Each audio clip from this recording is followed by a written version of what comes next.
Saudara-saudari, adik-adik, Bapak Ibu, para sahabat Tuhan Yesus di Paroki Santo Yosef Medari dan di Stasi Santo Tomas Segan, juga para sahabat Tuhan Yesus dimanapun Anda berada, berkah dalam, salam semangat, sehat selalu, tetap berbahagia dan tekun berbuat baik. Kembali marilah kita belajar ilmu sejati pada hari Selasa, tanggal 28 Februari tahun 2023, hari biasa pekan pertama Prapaskah. Kita mengawali belajar ilmu sejati kita dengan berdoa. Dalam nama Bapa, Putra, dan Roh Kudus. Amin. Allah Bapa, kerinduan kami, pandanglah umat-Mu ini. Semoga dalam menjalani masa tobat, hati kami selalu bergembira karena rindu akan Dikau. Dengan pengantaraan Tuhan kami Yesus Kristus Putra-Mu yang hidup dan berkuasa bersama Dikau dalam persatuan Roh Kudus, Allah sepanjang segala masa. Amin. Para sahabat Tuhan Yesus yang terkasih, kita akan belajar ilmu sejati dari Injil Yesus Kristus menurut Matius bab 6 ayat 7 sampai dengan 15. Dalam khotbah di bukit, Yesus berkata kepada murid-muridnya, "Dalam doamu janganlah kamu bertele-tele seperti kebiasaan orang yang tidak mengenal Allah. Mereka menyangka bahwa karena banyaknya kata-kata, doa mereka dikabulkan.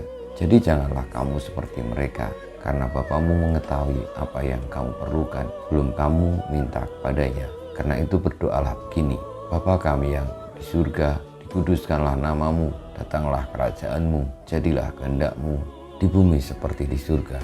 Berilah kami pada hari ini makanan kami yang secukupnya, dan ampunilah kami atas kesalahan kami, seperti kami juga mengampuni orang yang bersalah kepada kami. Dan janganlah membawa kami ke dalam pencobaan, tapi lepaskanlah kami daripada yang jahat. Amin. Karena jikalau kamu mengampuni kesalahan orang, Bapa-Mu yang di surga akan mengampuni kamu juga. Tetapi jikalau kamu tidak mengampuni orang, Bapa-Mu juga tidak akan mengampuni kesalahanmu." Demikianlah sabda Tuhan. Terpujilah Kristus.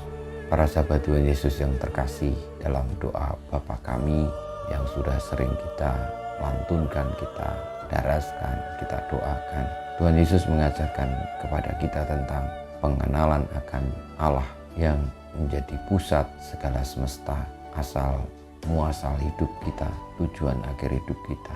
Maka doa adalah soal relasi dengan Sang Pencipta itu. Maka Tuhan Yesus mengajarkan bagaimana berdoa adalah bagaimana kita mengenal Allah, bagaimana kita memiliki relasi dengan Tuhan, sehingga apa yang kita doakan, apa yang menjadi komunikasi kita itu lalu mendapatkan komunikasi yang tepat. Tidak lagi seperti orang yang tidak mengenal Allah dengan begitu banyak kata-kata, tetapi yang pertama-tama adalah menyelaraskan diri dengan kehendak Allah. Dan bagaimana menyelaraskan diri dengan kehendak Allah, itu doanya atau kata-katanya atau isi pesannya yang seperti disampaikan oleh Tuhan Yesus dalam doa Bapa kami.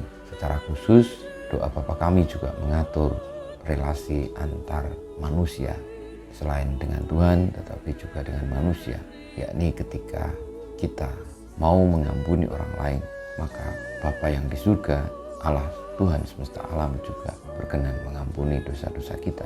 Maka itu menjadi bagian dari kebenaran yang diberikan Tuhan Yesus yang berasal dari Tuhan Allah. Semoga dengan menghayati hidup dalam doa Bapa kami, kita semakin mengenal Allah, kita semakin menyelaraskan diri dengan kehendak-Nya, dan akhirnya beroleh berkat keselamatan sebagaimana Tuhan Allah berikan dan selalu curahkan kepada orang-orang yang tekun setia kepadanya. Kemuliaan pada Bapa dan Putra dan Roh Kudus, seperti pada permulaan, sekarang, selalu, dan panjang segala abad. Amin.